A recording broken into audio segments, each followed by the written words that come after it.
Hey, final exams are coming. What's up? It's the Culture Detective here investigating your favorite Korean dramas. Because today I will be doing a review on Kingdom, which is a Netflix distributed K drama. Yes. So, after the insane popularity and success that is Squid Game from last year, I realized maybe this is a calling. This is a calling for me to watch more Korean dramas because I've already seen plenty of American TV shows. I've seen a number of animes already. Maybe I should start something new with K dramas. Let's see what's all the fuss about. So, I decided to try to look for Korean dramas that seem like they're good. Like Misang, there's Reply 1988, there is My Ajusi, and there is, according to some other people that I've met here in LA, there are also a couple of K dramas that I should watch, like Crash Landing and Hotel Del Luna. And so I did a poll on YouTube and asking essentially my viewers which K drama should I watch first. And the most popular one is, lo and behold, Kingdom. So screw it. I watched Kingdom season 1 and it's pretty good. It is pretty good. Kingdom is a zombie horror thriller political drama set in the Middle Ages of South Korea, early 17th century, so the early 1600s.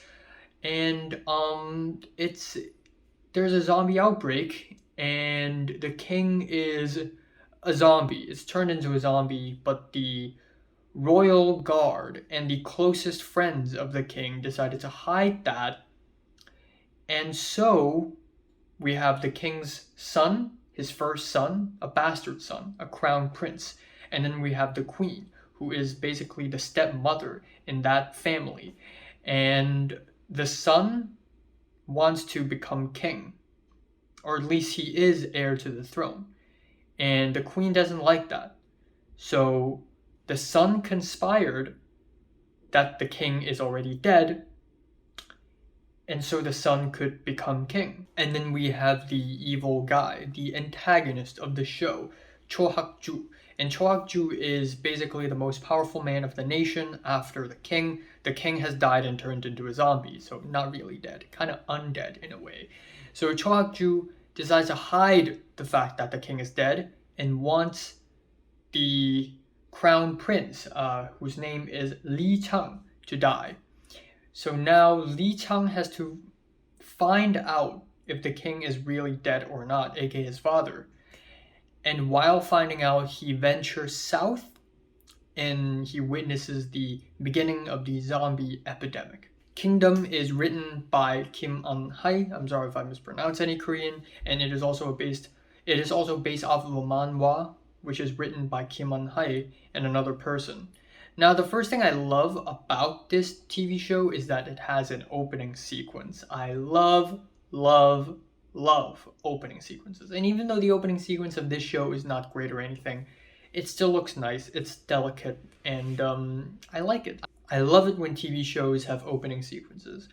I also really love the production design and the cinematography of this show, actually. This show is set in the early 1600s, and it has a really nice sort of this late Middle Ages aesthetic to it. The costumes, the architecture, the food, the geography, everything just feels really accurate to that setting. It just feels really immersive because of that. And this production design is complemented with great cinematography, with a lot of wide shots that really showcase how beautiful everything is in the show. We have natural landscapes, mountains, lakes, and rivers that look stunning, and then we have villages and palaces that also look incredible. Just the amount of production and the amount of design that went into that is just amazing. And the costumes, oh, I love the costumes in this show. It's just a joy for me to watch the costumes. And even though the main characters of the show pretty much wear the same outfit throughout the whole thing, which is a little boring, I think overall different people wearing different clothes is still really interesting. And especially the royal clothes, they just look stunning. I also think the first 3 episodes are amazing. They're solid, they're amazing, they're immediate. The pilot episode is really effective, even though it doesn't immediately hook you right away. I still think it's really effective in what it's trying to say. It established the main character, it established the antagonist, it established that there are zombies out there, it established that it's really corrupt, the government, and the story begins. And the political aspect of the story is actually really riveting. You know me, I love political thrillers, so when I see politics in Kingdom, I enjoy it naturally.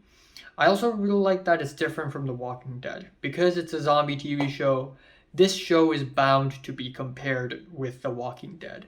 What I love about Kingdom is that we really get to see the zombie epidemic begin from one person to from one place to a city to another city and slowly spreading and spreading, while the main characters try their very best to stop the spreading and find a cure. Whereas in The Walking Dead, right off the bat in episode 1, it's already happened. It's the whole country, it's all zombies. That's it, done. So this is really cool. I also really like the characters. I mean, Korean dramas just they just do a really good job of making the audience like the characters. They're basic, they're formulaic, but you still really care about them. The main character is kind of like the underdog in this situation. I mean, he's a crown prince, he's powerful, but he's also being persecuted by the Cho clan, who is just corrupt and evil. And then we have his bodyguard, who is a very kind, loyal person who's really nice. He loves food. I love food. You love food. Everybody loves food. So that's something to relate to. And he's probably my favorite character in the whole show so far. We have the physician. I'm sorry, I'm just bad with names. Sobi. So we have Sobi, who is a woman who is kind, who wants to help people. She's brave, and you just root for him, root for her. And then we have the other guy who started off kind of like an asshole, but at the end you see him helping people, and then you kind of root for him as well. All the main characters are really rootable.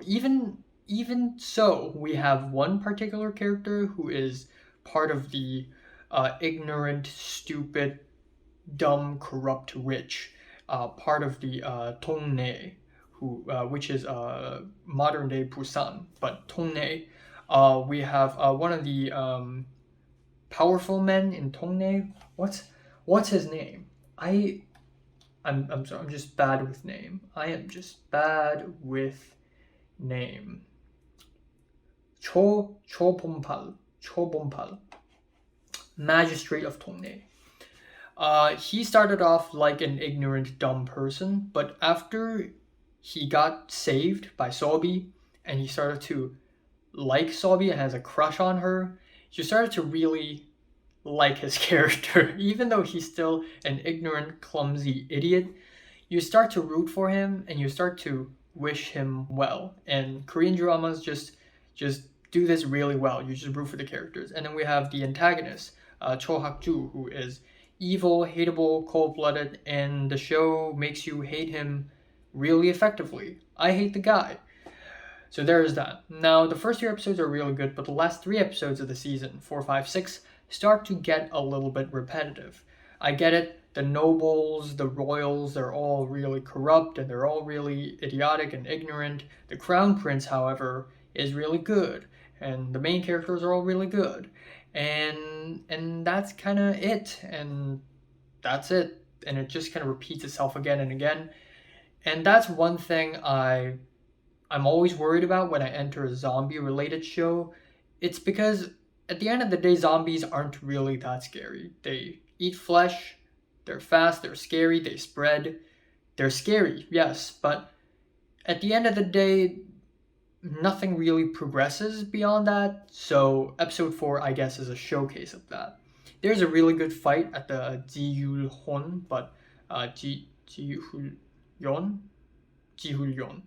But aside from that, episode 4 is a little bit redundant. Same goes for episodes 5 and 6. We have more politics, but it starts to get a little redundant. And we have episode 6, where the whole episode feels really empty.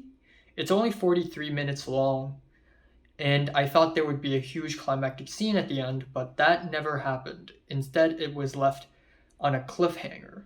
I mean, cliffhangers are nice and all, but I wish that there's a climactic scene before the cliffhanger and then a cliffhanger. That would probably make the ending episode more satisfying. But no, that didn't happen, so I guess it just ended off a little bit underwhelming. Also, there are a couple of plot lines that just feel like they don't lead anywhere, like the scholars from episodes 1 and 2 who are secretly against the Cho clan. They get punished, and then that's it. There's nothing from that storyline at all. Or maybe I'm wrong. Maybe I've missed out something. But from what I can tell, we have the scholars in Hanyang, modern day Seoul. They didn't do anything. That's it. Which is kind of underwhelming. So there's that. But still, overall, I like the characters. I like the setting. It's exciting. It's interesting. I like the politics of it. And it just looks really good. It's a candy to the eyes. What can I say? I'm giving Kingdom Season 1 a strong 7 out of 10. So, have you watched Kingdom from 1 to 10, which is rated, like, or like it, and subscribe if you want more, and thanks for watching.